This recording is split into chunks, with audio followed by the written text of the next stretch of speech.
Mac, heads up. Bobcat's on the move. Driver wouldn't wait. That's fine, thanks, Andy. Hey, Kate, bear with me. It's gonna get a little noisy here. We gotta clear out some minds. Take your time. Just let me know when you can talk.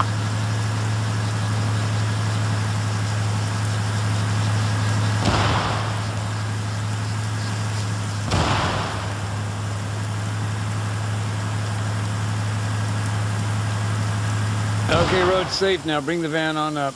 Will do. Also, Mac, the NATO guys, they've kicked in all the doors. You're free to search inside the buildings now. Got it. At least I can get out of the fucking rain.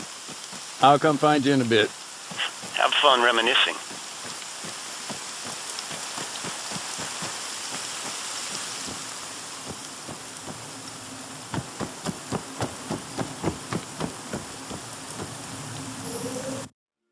Whole families, you know? What's that, Nathan? Sorry, I'm talking to myself. Old habit. Just this whole mess. The war. Everything. I focus on my work, get the job done, but now and again, it's hard not to think what happened to the folks here.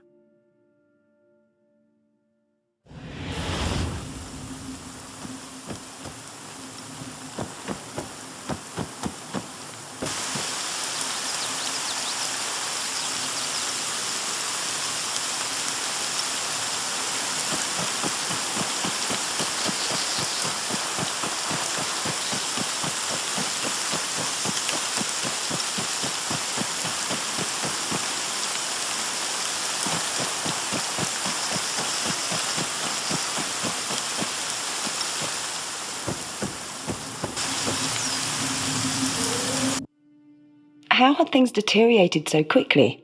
I mean, Altis, it's not exactly third world, yet food became scarce. It's the little things. A local delivery stops, trawler is damaged, farmland gets mined. It's an almost imperceptible but fragile network. So when war comes, things just fall apart.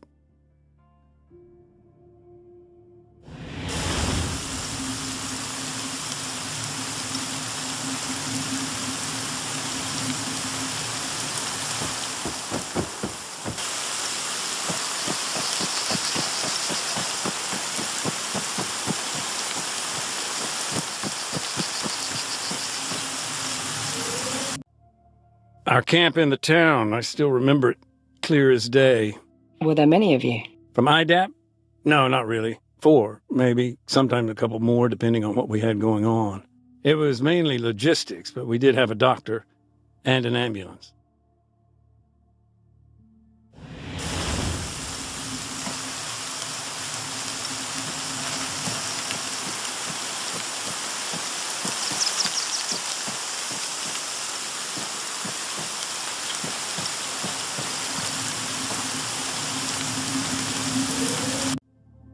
So, Nathan, may I ask, when you first came to Oreo Castro, what were you doing there? IDAP asked me to give some talks on landmines. Talks? Who with? Anyone who'd listen, really. It was all about raising awareness.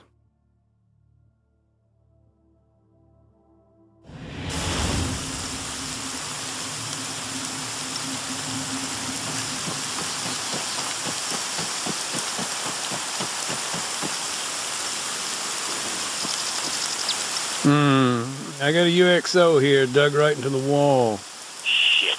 You'll need the toolkit for that job. I'll get on the horn to dispatch, see what's taking them so long. I'll come back later.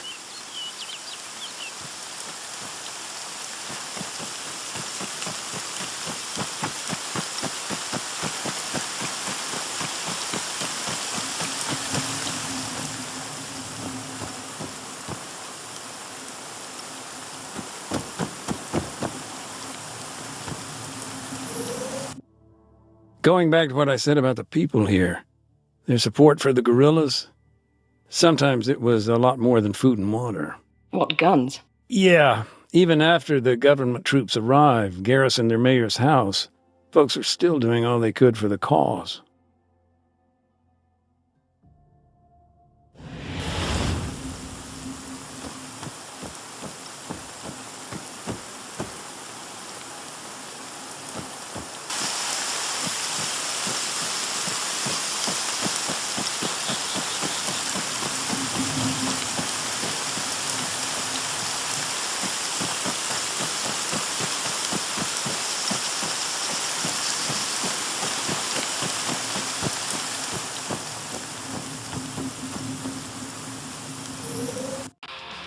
My understanding of NATO's actions, particularly against the guerrillas, it's patchy. Maybe you could help fill the gaps? Sure. Well, aside from the odd direct engagement, it was mostly aerial support, drone strikes. Of course, that all came from the air base, the one on Stratus. I see. Not Altis. No. Even before they were forced to leave, their presence on the mainland didn't stack up to much.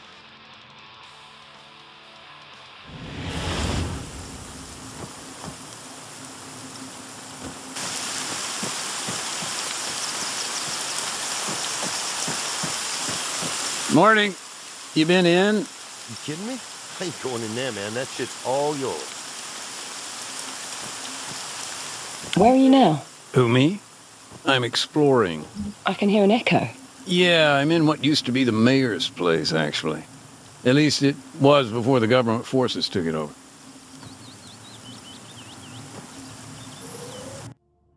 Tell me more about Staff Sergeant Adams. You met him on a previous deployment. That must have been in Generous, right? No, actually, this was after I'd left the military. Previous deployment with IDAP, Takistan. It must have been, 15 years ago? I think. Feels like another lifetime.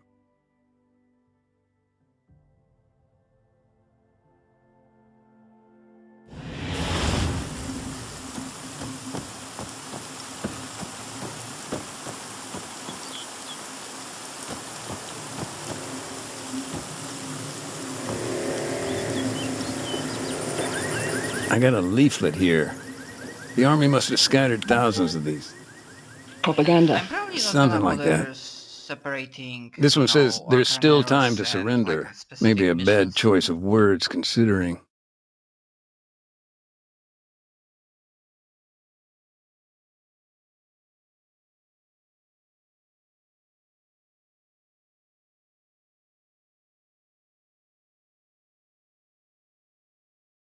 Time to surrender. What's the context here?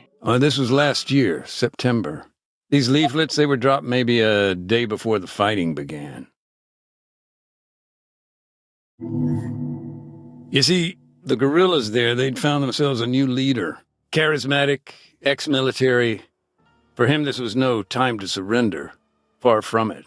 In fact, he used that time to rally his people, encourage them to resist, build defenses. Meanwhile, the army was setting up for a major offensive. The attack on Oreo Castro, it was no secret. Of course, after the leaflet drop, IDAP started to pull out of the town. So the little I do know, well, that brings us back to the brother. The one who disappeared.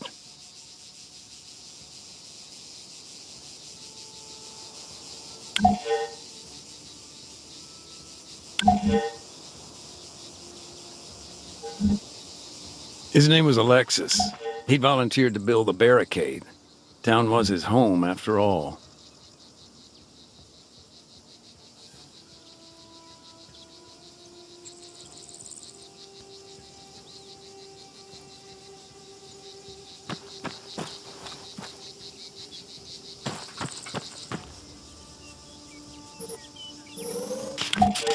So, these leaflets, they were a warning to the town. Yeah, they confirmed the offensive. The government was concerned about civilian casualties. Don't sound too surprised. So, NATO's message, do you think it was getting through? I mean, according to the laws of armed conflict, that's the principle of precaution, right? Sure, maybe. Or maybe they were just sick of all the extra paperwork.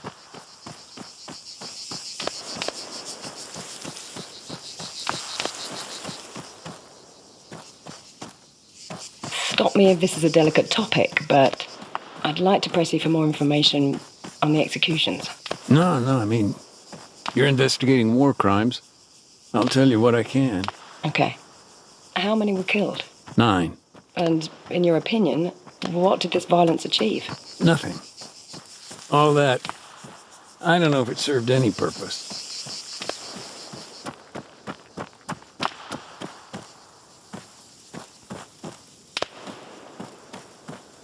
Okay, what am I supposed to do?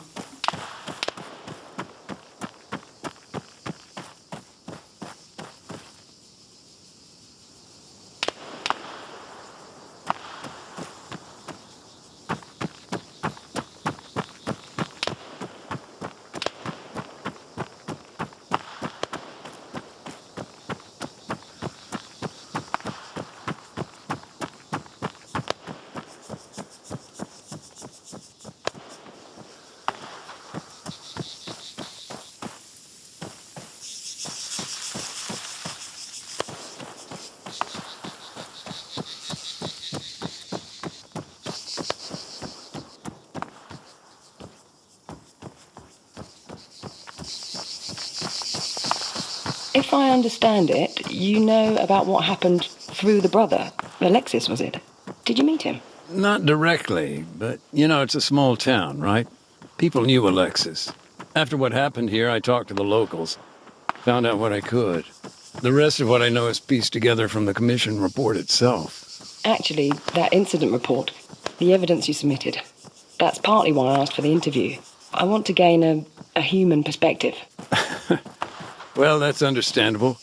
I mean, for a humanitarian commission, those reports tend to be, A little detached, yes.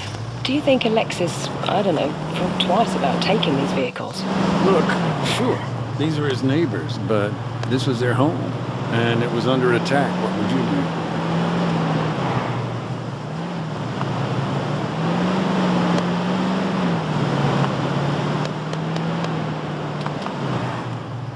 Help me out with some context here. This barricade. I mean, it was crude, right? A gap between two outcrops of rock, natural bottleneck. The guerrillas hoped to block the road by jamming it with vehicles. As for the vehicles in the barricade, the commission actually linked the plates to a number of locals. Of course, several were still missing after the incident.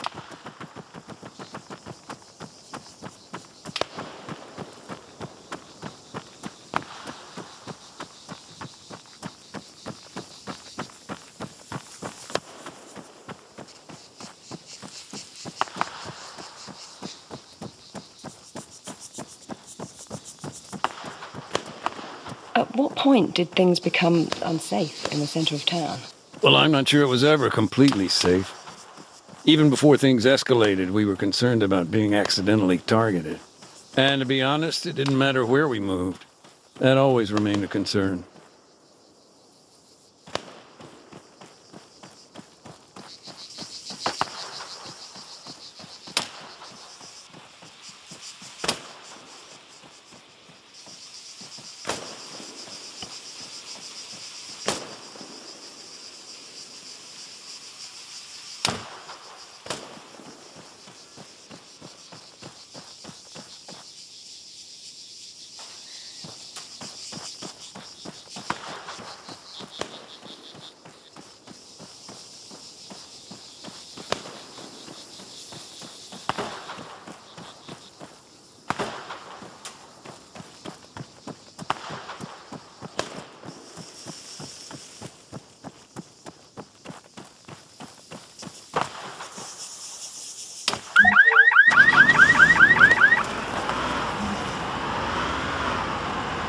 These vehicles, I suppose all of them were taken without consent. Well, yeah, given the circumstances. The owners couldn't exactly refuse. Right, but that's the thing. Never mind theft being illegal, the laws of armed conflict prohibit such actions.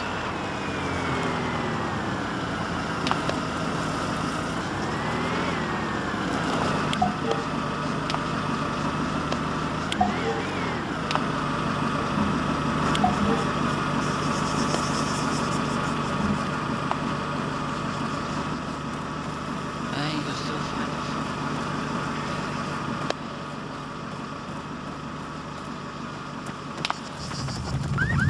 Hey, just a thought. You remember the earthquakes back then? Yes, they were quite frequent. Were IDAP at all concerned about that? Oh, yeah. Any kind of disaster relief on top of what we were dealing with, it would have just about finished us off completely.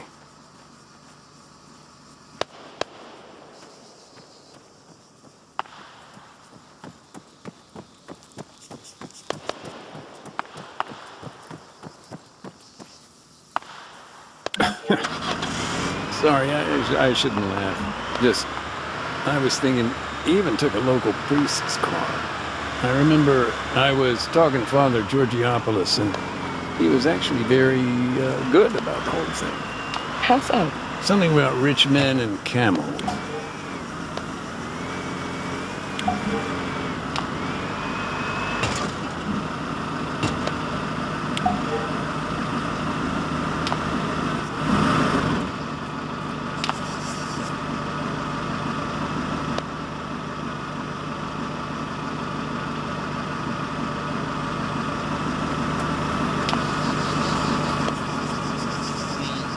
Is that all? Fuck's sake.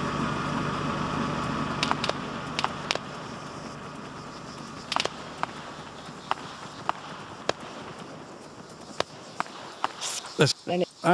Sure, yeah.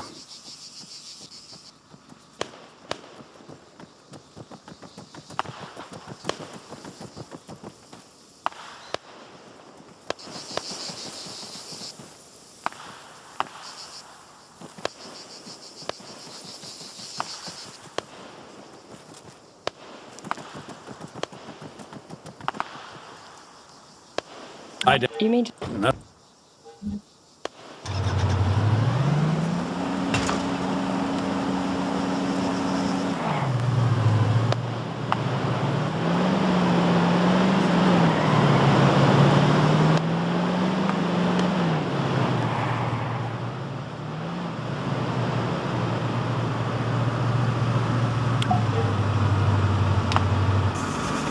After Alexis built the barricade, what then?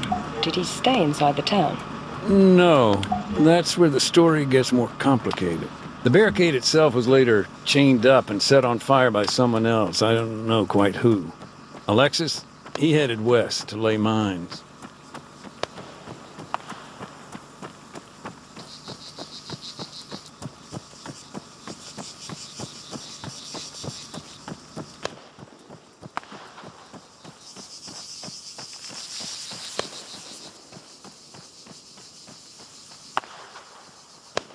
Anti-tank mines were already in the ground. If there's no pull fuse, and so long as they've not been stacked, they aren't too hard to remove. But Alexis, although he didn't use anti-handling devices, he did create a hybrid minefield. AT mines. Mixed with APs? That's it, yeah. He put anti-personnel mines around the anti-tank ones, made clearance all that much harder. These mines, how did they get hold of them?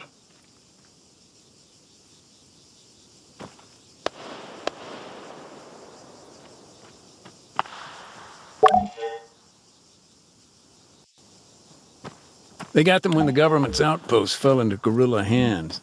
Bounding mines. A type that leaps up a meter into the air before exploding. Nasty stuff. Hell, nowadays they're even made with plastic casing to throw off older types of mine detector. Lovely. Oh yeah, just do yourself a favor. Don't look up Bouncing Betty injuries online.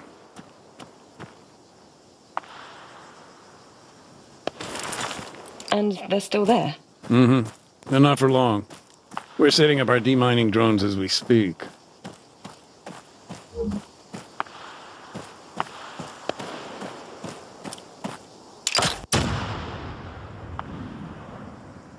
For fuck's sake.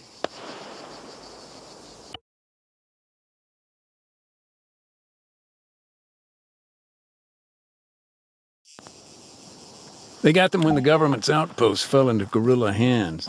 Bounding mines. A type that leaps up a meter into the air before exploding. Nasty stuff. Hell, nowadays they're even made with plastic casing to throw off older types of mine detector. Lovely. Oh yeah, just do yourself a favor. And they're still there? Mm-hmm. They're not for long. We're setting up our demining drones as we speak.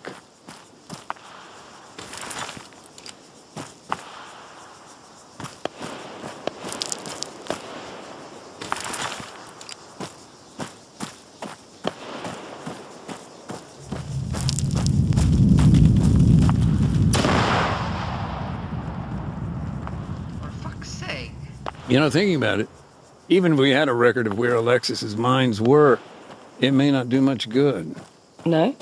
I thought minefield maps were a key part of your work. Most folks don't realize, but landmines, they don't stay put. Heavy rain, landslides, keeping a map current ain't so simple. And with all the earthquakes in this region, there's little chance they'd all be in the same place. I don't know. Maybe just gallows humor, but we've got an expression for that. Alexis proved to be quite the combat engineer. He placed the mines exactly as he'd been shown. So, moving on, where did Alexis go next? He took a quad bike up to the castle behind the town.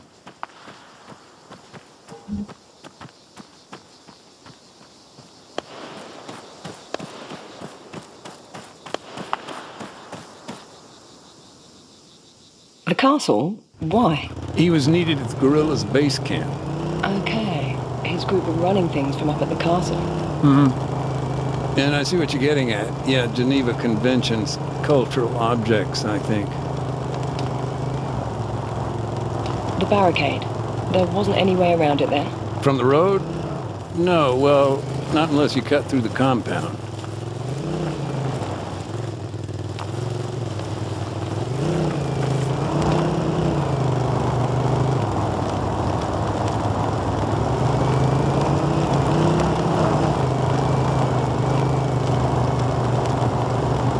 Maybe a technical question. Go ahead. In these situations, do those involved commonly record the locations of minefields? That's a tough one. Take this situation, for example. I'm convinced Alexis would have made a record. It's his home, after all. But do we have access to that information? No. And that's the problem. Things, information, people, landmines, they get lost in the fog of war. But that's the thing about landmines. Lost or not, they stick around. They wait to be found.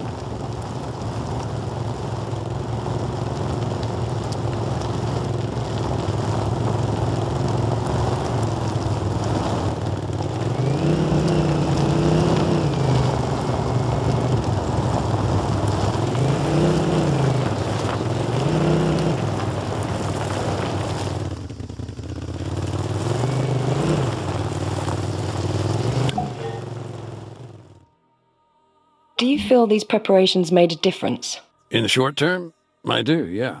The barricade held. The government's tanks were knocked out on the road. And in the long term? I'd go on, but as you may have heard, it's getting kind of loud here.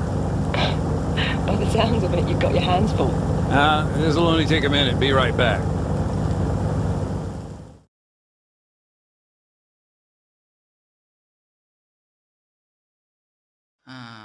Yeah, I think this will be like enough for now.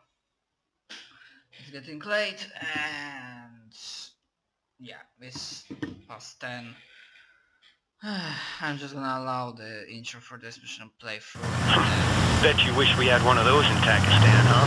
I gotta admit, that's 60 cents to getting shit done.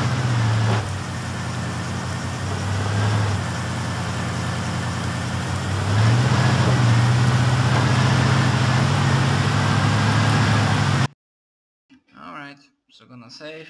And yeah, thanks for watching. Hope you enjoyed it. See you guys next time. Later.